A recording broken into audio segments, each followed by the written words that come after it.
Hola, ¿cómo están? ¿Me escuchan bien?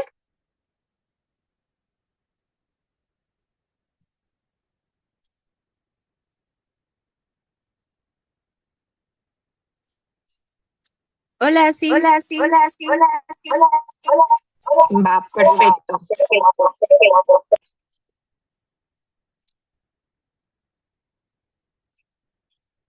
Pau, ¿andas por ahí? Igual nada más confirmar o algo para saber si inicio, te esperamos, ¿qué hacemos?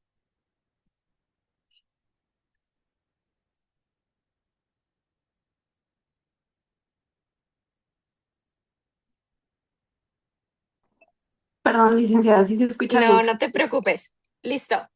Mucho gusto, ¿cómo están? Bien, bien, gracias. ¿Y Qué usted? bueno. Muy bien, gracias. Gusto en Igualmente. conocerlas. Me presento brevemente para después que ustedes se puedan presentar. Mi nombre es Virginia Rojas o soy Vicky Rojas. Soy terapeuta y en Unalome. Mi enfoque es psicoanalítico. Me van a estar viendo por ahí. Bueno, yo voy los viernes y sábados, entonces a lo mejor los viernes es cuando las alcanzo a topar. Yo estoy ahí en área psicoanalítica, trabajo solamente con adultos, doy terapia de pareja y doy terapia familiar. Tengo también seminarios en trastornos alimenticios desde un enfoque psicoanalítico. Entonces, justo es la capacitación del día de hoy. Sí vamos a mencionar, una de ustedes tengo entendido que es conductual, ¿verdad? Soy yo. Tú, Pau. Ok. Voy a tratar de hacerlo lo menos conceptual, por decirlo así, en psicoanálisis, pero si llegas a tener alguna duda, tienes alguna pregunta, con toda confianza me puedes decir. Digo, la verdad es que la intención de este tema es que es un tema que sí se ve en terapia. No sé si ya lo han visto en facultad, ahorita me gustaría que me platicaran un poquito, pero la idea sería que tengan como un poco de conocimiento por si les llega a tocar en alguna entrevista o llegan a atender pacientes, que tengan algo de teoría sobre qué hacer en este tipo de casos o hacia dónde llevar al paciente en este tipo de tratamiento, ¿va? Este, ¿Qué les parece si nos presentamos? Yo no las conozco, no sé si las voy a topar, entonces sí me pueden decir de qué trayectoria son, cómo se llaman, cuántos años tienen y si en algún momento en este periodo de trayectoria han visto algo sobre trastornos alimenticios. Bueno, pues empiezo yo. Me llamo Paola Cavazos. Tengo 20 años, soy de cognitivo conductual y bueno, no me acuerdo si había preguntado algo más, pero en la facultad al menos he escuchado que algunos profes comentan casos, pero como tal que nos den, pues sí, una clase de teoría, nunca me ha tocado a mí en lo personal escuchar. Muy bien, Pau, muchas gracias y mucho gusto. Este, Ok. Valeria, te escuchamos. Sí, hola, mucho gusto, soy Valeria. Primeramente, estoy en dos dispositivos porque la cámara de mi laptop falló, entonces, por si se escucha mal. No te preocupes. Bueno, tengo 20 años, estoy en la trayectoria de psicoanálisis Ujú. y a nosotros nos han hablado de este tipo de pacientes, o sea, que traen estas problemáticas, pero más que nada diciéndonos que son situaciones complicadas que se deben de tratar desde diferentes disciplinas. Y sí, o sea, en psicoanálisis es como, ajá, nos han hablado de eso, que es un tema muy complicado, más que profundizar o así, no. Va. Bueno, miren, yo les voy a platicar un poquito. Si es un tema complicado como tal, siempre recordemos que al final el paciente va a venir, aunque este sea su motivo de consulta, hay un trabajo tras de ello. Entonces, no solamente nos vamos a enfocar y lo voy a ir tratando poco a poco, como en el síntoma literal de es anoréxica, es bulímica o hay obesidad, sino en toda la historia que hay atrás de ello. Sé que cognitivo-conductual no se enfoca en sí, pero si vamos a irlo platicando poco a poquito, no es tanto un análisis. Entonces, realmente la finalidad de esto, les reitero, es poder trabajar, porque al menos cuando yo estudiaba, nunca lo llevé. Entonces, yo llevé unos seminarios que justamente se enfocan en trastornos alimenticios y por eso es que yo les estoy dando este tema. Déjenme, les voy a compartir pantalla. Espérenme un momento. Mm,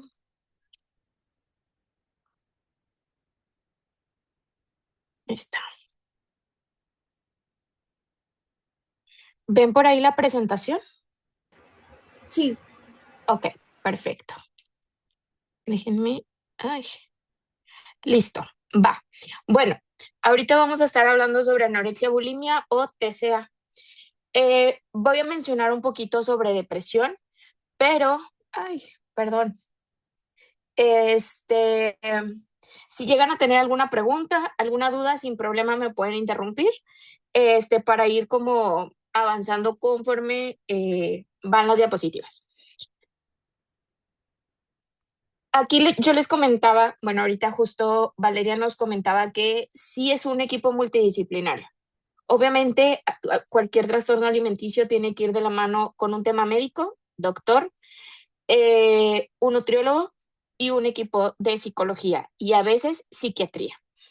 Aquí en México no es muy común, pero el deber ser es que nosotros como equipo multidisciplinario tengamos como esta comunicación entre todos. Suele pasar que, bueno, lo canalizamos al psiquiatra y ya no sabemos más que lo que nos viene a decir el paciente qué está pasando. Pero sí a veces es recomendable, también dependiendo de la gravedad del caso, el nosotros poder tener contacto con este equipo médico para saber qué está pasando, qué avances ha habido, cómo están viendo al paciente o a la paciente y poder saber hacia dónde vamos a enfocar nuestro tratamiento, porque también si no hay una adhesión al tratamiento, ni médico, ni psiquiátrico, ni nutricional, pues obviamente en la cuestión psicológica también tenemos que trabajar esa adhesión al tratamiento, ¿no? El hecho de que el paciente pueda tener esta relación con los tratamientos y generarle esta idea de querer vivir. Un trastorno alimenticio al final se convierte en un deseo de muerte muy dolorosa y muy lenta. Entonces, sí es importante el poder llegar a hacer esta adhesión a los tratamientos para que los pacientes puedan empezar a tener esta motivación de. Hay una diferencia. Primero vamos a hablar de la definición médica. La anorexia es esta imagen corporal distorsionada con un miedo injustificado a subir de peso. Hay peso por debajo de la normalidad o se puede realizar un ejercicio excesivo. La anorexia es eso que se ve en el espejo, pero no se ve como tal. Puede haber una dismorfia corporal. En el caso, la mayoría de las veces con la anorexia hay una dismorfia corporal porque al final no se ve ese cuerpo deseado. Más adelante vamos a trabajar sobre eso. La bulimia es comer compulsivamente para después evitar el subir de peso, comúnmente mediante el vómito o puede ser un ayuno o ejercicio excesivo. También ha pasado el uso de laxantes. Sé que, perdón, por la cuestión de los laxantes, hay situaciones médicas que a veces lo recomiendan. ¿Qué pasa? Se empieza a generar una culpa. Es que comí demasiado, es que comí de más, es que no tuve que haber comido y empieza este consumo compulsivo en la cuestión de laxantes. Los TCA actualmente también se está considerando personas que hacen demasiado ejercicio, una vigorexia, o personas que se dedican a alguna actividad en específico, pero hay una obsesión corporal. No sé, por ejemplo, personas que se dedican al ballet, personas que, bueno, les digo ahorita que está muy de tendencia el hecho de hacer ejercicio y el aerox y demás, en cuestión de buscar ese cuerpo deseado. Hasta ahorita, ¿alguna duda?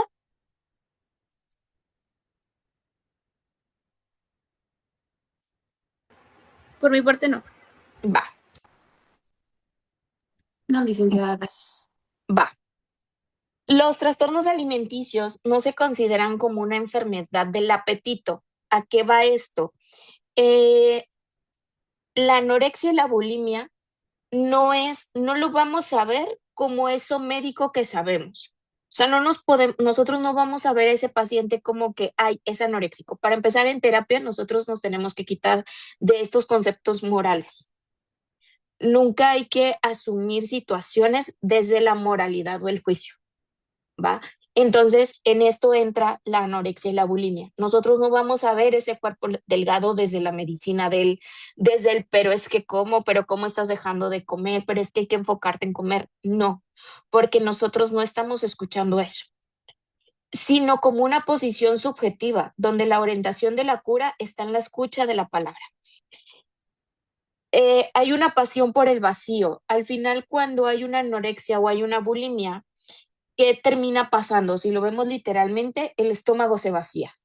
Y esa sensación es lo que el paciente está buscando. No el estómago vacío, sino la sensación de sentirse vacío. La anoréxica por medio del rechazo y la bulímica por el impulso a un consumo ilimitado, pero ambas apuntan a alcanzar el vacío, porque la abolición del vacío significa abolición del sujeto mismo. ¿A qué va esto? Si yo me empiezo a sentir vacía, si yo anoréxica o yo bulímica me empiezo a sentir vacía, estoy empezando a sentir nada. Y justo esto es el objetivo en pacientes con trastornos alimenticios. Las personas con un trastorno alimenticio buscan una separación, por decirlo de alguna manera. ¿A qué me refiero con separación? Eh, Hay una relación con un alguien, con un otro, comúnmente que es la madre, o la persona que ocupa este lugar materno, en el donde se busca lograr esta separación. Entonces, los trastornos alimenticios se presentan como este medio para poder lograrlo. La comida es la comida, pero no es la comida. En terapia no vamos a trabajar cuánto comen, cuántas calorías, cuáles son sus porciones, qué alimento comen. Es qué hay allá de la comida.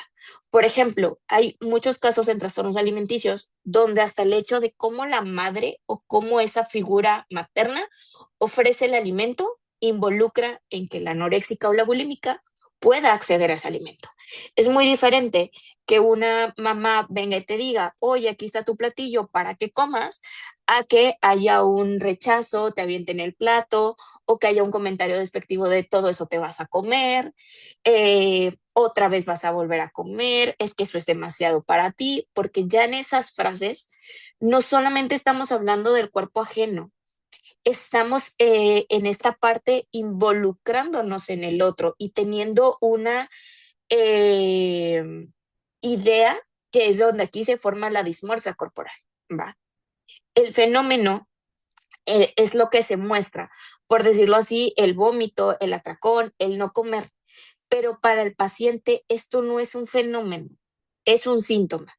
El doctor se va a enfocar en que no haya un problema gastrointestinal, en que todo tu organismo esté sano, en darte medicamentos para la irritabilidad, para la gastritis, para lo demás. El nutriólogo se va a enfocar en dar los alimentos que necesitas poco a poco para poder llevar el tratamiento. El psiquiatra, a lo mejor para un impulso, para una ansiedad o para una depresión, dependiendo de lo que vea, pero nosotros como psicólogos no vamos a ver el síntoma, no le vamos a decir es que hay que dejar de vomitar, cuántas veces has vomitado. Lo vamos a ver como justo esa representación de y qué es lo que está vomitando, ¿va? ¿Qué hay en esa acción? Que es lo que el paciente sigue repitiendo, porque al final el vómito se convierte en eso no dicho, ¿va? Eh, la patología es una patología que reclama el amor. Los trastornos alimenticios, creo que viene en la siguiente diapositiva, pero si no, ahorita se los comento. Los trastornos alimenticios están relacionados con el vínculo afectivo, específicamente o principalmente con la figura materna, ¿va? Falta la falta, donde está el deseo o donde está la falta, porque llenar, perdónme, porque llenar, el estómago está lleno, por lo que le falta la falta. ¿Qué pasa con esto? Está medio revuelto. Al final, bueno, desde el psicoanálisis decimos que todos somos sujetos en falta, ¿no? Entonces, y lo que nos mueve es el deseo. Cuando una persona con un TCA deja de comer es porque está buscando esa falta, porque hay una relación muy cercana entre madre e hija o madre e hijo que no hace que esta separación exista. Entonces, por eso les comentaba que está relacionada con el amor, o sea, con un vínculo afectivo, ¿va? Hay una relación con el otro. en un cuerpo que se cerró, una verdad reprimida con el inconsciente o apartado. Ahí debería de ser apartado. ¿Ok? Hasta aquí. ¿Alguna duda? Por mi parte, no. Va. Voy muy rápido. ¿Todo bien? Sí, vas bien. Va. La imagen formadora en el estadio del espejo. Eh, no sé si ya lo vieron, Lacan es en lo que suele hablar desde los 6 a los 18 meses, que es un vínculo afectivo. No voy a profundizar muchísimo en Lacan porque sé que, no, Pau es la de conductual, pero ¿cuál es la intención o desde dónde viene esto? Hay una relación afectiva con la madre donde no se logra una separación y existe una madre insaciable o una madre que no está por el deseo de ser madre como tal de ejercer la maternidad, sino por lo que el hijo le viene a dar. Entonces, cuando se empieza a hacer esta formación o esta autoimagen que se refleja en el estadio del espejo, que es a través del otro, hay algo que no se estableció bien. Es ese hijo que posiblemente o no fue deseado o solo vino a complementar esa idea de la madre de ser madre. ¿A qué voy con esto? Eh, la madre quiere a ese hijo por el hecho de lo que podría representar para ella ser mamá, no por el vínculo materno, ¿ok? El niño se identifica con el otro y esto le permite tener una imagen de él que es su primera estructura. Esto es lo que se hace en el estadio del espejo, a través del otro. En la anorexia hay una madre insaciable que no cumple su propio deseo y el niño queda sujeto al capricho de la madre. No hay niño, está vacío. El niño viene a complementar a esa madre. Por eso hablábamos, o ahorita les comentaba de esa madre que no busca ejercer la maternidad, sino que ese hijo venga a complementar su deseo de ser madre. Entonces, como ese hijo se complementa en ese deseo, no es un hijo independiente o un hijo separado. En la bulimia, frente al otro, al vomitar hay un rechazo para poder separarse del otro. Aquí, por ejemplo, ¿cómo lo podemos ver en casos, por decirlo así, como más teóricos, más ejemplificados? La anoréxica, al dejar de comer, es rechazar el amor o el vínculo que se le está dando. Ella ya está llena de esta madre insaciable, ya está llena de todo este amor que el otro le da, no precisamente amor afectivo como vinculativo desde reciprocidad, sino absorbente, demandante, que entonces para la anoréxica ya no hay lugar de otro tipo de alimento. Entonces empieza el vómito. Es esta manera de rechazo, de ya no tolero más. Perdónenme, en la anoréxica es dejar de comer porque ya no entra, ¿va? Entonces si ya estoy llena de todo esto que mi madre me exige, que mi madre me pide, que mi madre demanda de mí, todo lo que yo tengo que hacer, pues ya no va a haber espacio para la comida, porque yo ya estoy haciendo todo lo que mi madre quiere. ¿En qué momento va a entrar? Mi propio deseo, lo que yo quiero. En la bulímica hay un rechazo este mismo de todo lo que mi madre quiere, todo lo que mi madre me pide, todo lo que mi madre exige de mí, como no puedo venirle a decir a mi madre que no quiero, que no lo quiero hacer, que no es algo que yo desee, lo empiezo a vomitar por este hecho que es no dicho y que aparte cuesta. Entonces, no podemos solamente llevar al paciente a decirle, bueno, es que ve y dile a tu mamá y pon un límite de que te tienes que separar y que tú vas a elegir. No, porque al final el niño, si nos regresamos a lo que decía Lacan, desde los 6 a 18 meses se empezó a generar ese vínculo. Entonces hay que hacer una reconstrucción de eso. ¿Cuál es esa posición que tienes tú ante tu mamá? ¿Qué es eso con lo que te topas? ¿Cómo te hace sentir? ¿Qué hay? ¿Cómo es esa mamá cocodrilo? ¿Cómo es esa mamá insaciable? ¿Por qué mamá cocodrilo? Porque es esta mamá devoradora, ¿no? Entonces, cuestionar el punto del deseo de este paciente y hacer que ese deseo se empiece a convertir en propio, no en el deseo que la madre le ha transmitido. El dejar de comer es poner un límite frente al otro.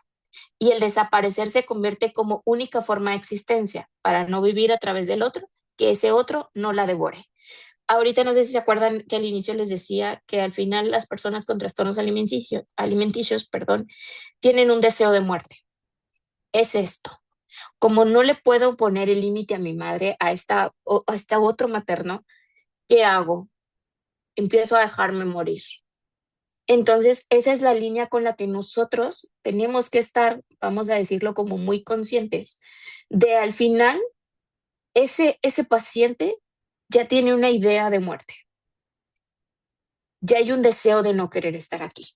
Entonces, si vamos a contrarreloj juntando, va, porque aunque nos pueden durar 2 años, 5 años, hay esta parte de que al final está su deseo porque es la única manera en que ellos sienten que se pueden separar de esta madre devoradora.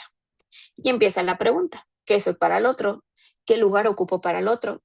Y entonces la respuesta siempre va a ser, no soy nada, porque están criados o estructurados desde el vacío. Hasta aquí, ¿preguntas?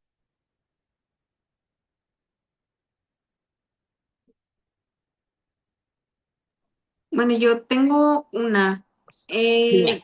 O sea, la mayoría de los trastornos alimenticios se debe al vínculo con la mamá.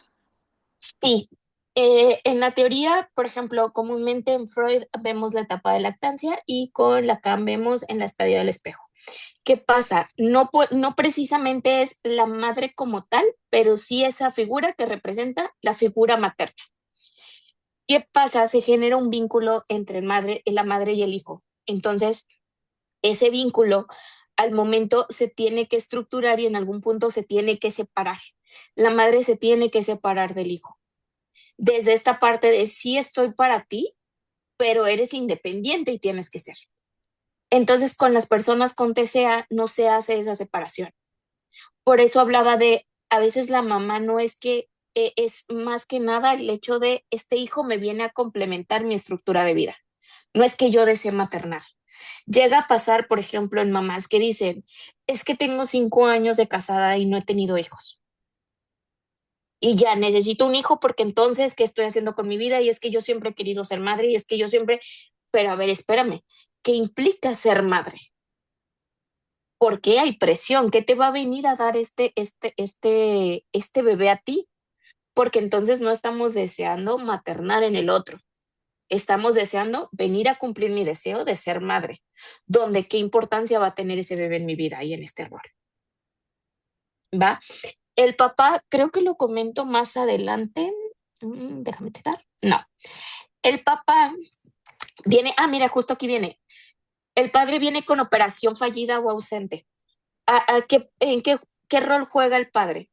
Que el padre nunca figuró en esta separación de la madre y el bebé. Entonces, como el padre fue ausente, no me refiero a que no exista un papá, sí hay una figura paterna, pero no está presente en la vinculación y en la estructura emocional del hijo, no hay alguien que venga a castrar a la madre de decir, oye, espérame, sí es tu hijo, pero es una persona independiente. Y como no existe eso, la madre lo devora. ¿Por qué se compara con una madre cocodrilo? No sé si han escuchado que los cocodrilos pueden comerse a una persona sin masticarlo. O sea, es una fuerza y es una intensidad donde se pueden comer a una persona de manera casi creo que completa. Por eso se habla con una madre insaciable o una madre devoradora o una madre cocodrilo, porque no hay más allá que el hecho de tragarse a ese hijo. ¿Va? Pregunta resuelta. Sí, gracias, profe. Va. No, ¿de qué? Valeria, ¿alguna pregunta? Bueno, ahorita me surgió una duda. ¿Qué pasa si al consultante pone, bueno, si pone esto como si fuera su deseo propio, ¿no? O sea, le tendríamos que hacer ver que no es su deseo. Sí. Al inicio, cuando hay una figura de madre devoradora que es muy semejante a los pacientes que tienen padres muy controladores, hay que hacer que el deseo se convierta en propio. ¿Cómo es esto? Supongamos, no le vamos a decir, bueno, pero ¿cuál es tu deseo de vida? Es, bueno, pero ¿qué pasa con la relación de tu mamá? ¿Cómo es tu mamá? O a lo mejor no nos vamos a ir enfocados solamente con la madre. Platícame, ¿desde cuándo? ¿Por qué? Todos los síntomas sí los tenemos que preguntar, ¿ok? O sea, sí vamos a preguntarle, bueno, a ver, a una bulímica, ¿qué haces para deshacerte de este alimento? ¿Consumes laxantes? ¿Haces ejercicio? Sí hay que indagar sobre esto, pero la intención del tratamiento sería primero hacer consciente al paciente que hay un TCA, porque hay muchas personas que no lo ven. Después, indagar con quién es este vínculo, que es el de la madre o la figura materna, y después empezar a construir una separación. Bueno, pero ¿tú qué quieres hacer con tu vida? Bueno, pero entonces tú hacia dónde vas. Bueno, pero es que tú qué encuentras en esto. Bueno, pero es que entonces tú qué te has perdido. Pero es que entonces tú. Aquí una parte muy importante que lo voy a ver en la siguiente diapositiva es el lugar que ocupa el terapeuta en este tipo de tratamiento. Al final aquí va a figurar la transferencia y la contratransferencia, porque nosotros podemos venir a representar esa, vamos a decirlo como esa castración que no se hizo, pero a la vez vamos a hacer ese vínculo que la viene a sostener sin que la pueda llegar a asfixiar. ¿Contesté tu pregunta o Sí, faltó? sí, sí. ¿Sí? Sí, gracias. Va. Bueno, ahorita hablábamos del deseo de ser madre, pero no solo ser madre, que era lo que hablábamos sobre maternidad y ser mamá o que le lleva a esto, el padre con la operación fallida o ausente, este padre que nunca estuvo en esta separación, se lleva en el cuerpo, pero eso no, pero se lleva en el cuerpo eso que no se puede decir. A veces para los hijos llega a ser complicado el hecho de poderse separar de la madre, entonces era lo que hablábamos al inicio, o dejan de comer o empiezan a vomitar, porque al final es la única manera en que se pueden deshacer de esa emoción que no se puede verbalizar. Es esa verdad que no se dice, pero se traga. Es un estrago materno, estar dentro de la madre es estar dentro de la boca de un cocodrilo, que era lo que ahorita le explicaba a Pau, ¿no? Esta parte como devoradora, esta parte intensa, en donde el hijo llega a ser un complemento o parte de la madre y no hay una separación. Aquí una parte importante que también se considera en un TCA es una obesidad, pero en la obesidad, al contrario de la anorexia y la bulimia, hay una hiperalimentación. Comúnmente está relacionada más a la depresión. ¿Por qué? Comúnmente las personas con obesidad, al contrario de ser devorados, no hay ese otro que les ponga esa atención o esa mirada. Entonces, en la obesidad está el querer ser vistos. Por eso se llega a convertir en esta inmensidad de cuerpo para ver si así los logran ver.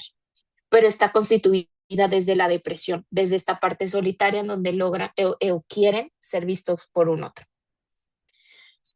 El alimento es el primero el objeto de entrar con el otro de intercambio. El otro da o no da. En esto estamos hablando desde la etapa desde la lactancia de la madre, ¿no? Esa madre que al momento de iniciar su proceso de lactancia, no sé si les ha tocado o han visto casos donde madres que no quieren dar pecho porque se les va a caer el pecho, porque entonces va a quedar flácido, porque entonces va a doler, o mamás que ponen al bebé en la cama y solamente les dan el biberón, pero entonces no hay un vínculo. Esa es la intención de la lactancia. En la lactancia no es solamente darle la leche materna. En la lactancia es el hecho del vínculo que se está generando con el bebé. Puede que decidas no darle pecho, pero entonces cargas al bebé y entonces le das el biberón y entonces lo estás acariciando, generando un vínculo que poco a poco se va construyendo en lograr esa independencia. El bebé empieza a agarrar el biberón solo, ya lo puedes dejar más en la cama, pero empieza a ser progresivo. ¿Cómo existo si no hay lugar? ¿Por qué no hay lugar? Porque siempre fui dependiente del otro o fui parte del otro. Entonces, por lo tanto, no puedo decir los deseos y la alimentación logra esa satisfacción, que era lo que hablábamos al inicio. ¿Cuál es la satisfacción? Como no puedo decir mi propio deseo, o me empiezo a vaciar por medio del alimento o lo empiezo a vomitar. Tengo que masticarlo todo para hacerme una idea del sabor, pero no debo tragar nada. Luego escupo todo, así sigo siendo yo mismo pero sin renunciar al sabor. ¿Qué es el sabor en este ejemplo o en esta frase? El sabor es el significante del otro. Tengo que masticarlo todo para hacerme la idea del sabor. O sea, tengo que aguantarme todo lo que el otro me está pidiendo. Y no puedo decir nada. Pero ya después de que hago todo esto, empiezo a sentir como si fuera yo misma. Pero si se dan cuenta, todo lo tuvo que hacer en base a lo que el otro demandaba, ¿no? Nunca hubo esta intención de hacerlo de manera individual. Siempre fue en base a lo que el otro quería. El tratamiento puede ser desde una contención psicoafectiva cognitiva, en un sentido de identidad, de cohesión del ser, a causa de una relación perturbada con el otro materno, que era lo que ahorita preguntaba Valeria. La intención sería primero lograr este deseo, o sea, que este deseo sea reconocido en el mismo, que sea su deseo propio, antes del deseo de esta madre. La idea del maternaje como opción de fondo es la lógica de la cura, con la finalidad de estructurar un ambiente bueno, capaz de ofrecer estabilidad y continuidad en el ser a la experiencia del sujeto. La dirección de la cura se resuelve en el uso de la contratransferencia, acción del contenedor. O sea, nosotros vamos a venir a contener esto para reparar esa función originalmente afectada a causa generalmente del otro materno que no ha sabido ofrecer un sostén al sujeto. He aquí importante la contratransferencia como instrumento terapéutico destinado a ofrecer al sujeto una respuesta del otro no rechazante, sino capaz de acoger y de decir sí. ¿A qué va esto? Déjenme y listo. ¿A qué va esto? En la cuestión del tratamiento, la finalidad, en la cuestión del tratamiento, la finalidad va a ser poderle dar a esta persona desde el punto terapéutico ese lugar que está necesitando. Uno, el paciente necesita ser escuchado porque no hay nadie que lo escuche, porque está completamente a la demanda del otro. Entonces, obviamente necesita un lugar en donde pueda ser escuchado, en donde pueda ser esa persona, en donde no haya, lo que decía ahorita, ni juicio ni moralidad. Nosotros no nos vamos a poner como nutrióloga de, ay, pero es que ¿cómo que no has comido? Es bueno, pero ¿y qué pasa? ¿Y qué pasa si comes? Entiendo que a lo mejor te pueda doler la panza, pero ¿y qué si lo intentamos? ¿Y qué si tratamos un poco más, no? Lograr hacer esta transferencia, contratransferencia con el otro de sí soy esa persona con quien te puedes venir a desahogar y te puedes enojar y puedes hacer lo que quieras, pero también voy a ser esa persona que te va a venir a sostener en este punto. Las personas con TCA comúnmente vienen y te dicen, ah, pues soy anoréxica. Sí, y pues ya sé que no comes. Yo sé que una anoréxica no come, pero ¿qué hay con eso, no? Eh, sí hay que tener cierto tacto, porque al final como psicólogos tenemos que entender que estamos trabajando con cuestiones emocionales, pero también a veces es necesario ser confrontativos, ¿va? Entonces sí hay que cuidar esta línea, pero sí no tenemos por qué estar manejando con pincitas todo el tema. Al final la intención es que él pueda encontrar su propio deseo. Entonces, a veces para eso hay que incomodar y hay que mover y cuidar siempre esta angustia. Por eso hablaba de él, tener el equipo multidisciplinario. ¿Va? ¿Qué les parece hasta ahorita? ¿Alguna duda, alguna pregunta? ¿Les parece interesante? ¿Algo que les haya surgido y Yo quieran tengo comentar? Ujú. ¿Se podría ver como un conflicto en el yo o va más allá?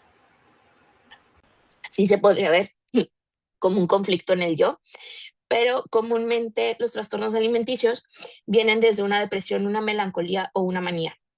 Entonces, si hay que irnos a una estructura, si lo vamos a ver desde una estructura, hay que trabajarlo como si fuera una persona melancólica o maníaca. Entonces, ¿qué se hace con esto? Hay que ser más confrontativos. Al final, ciertas personas o ciertas estructuras no necesitan este cuidado, necesitan la confrontación para asumir su propia falta y poder asumir su propio deseo. ¿Va? Y comúnmente la relación con la madre, hay muchos pacientes, sobre todo más chavos, que no van a asumir la relación o un conflicto en la relación materna. Entonces, ¿qué hay que hacer?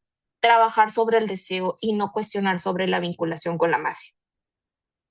O sea, nos vamos a enfocar en tú qué quieres, tú qué deseas, pero entonces cuáles son tus planes de vida. Y aquí podemos trabajar una parte, no sé si vieron alguna capacitación o han visto temas de ideación suicida, en el generar un deseo de vida.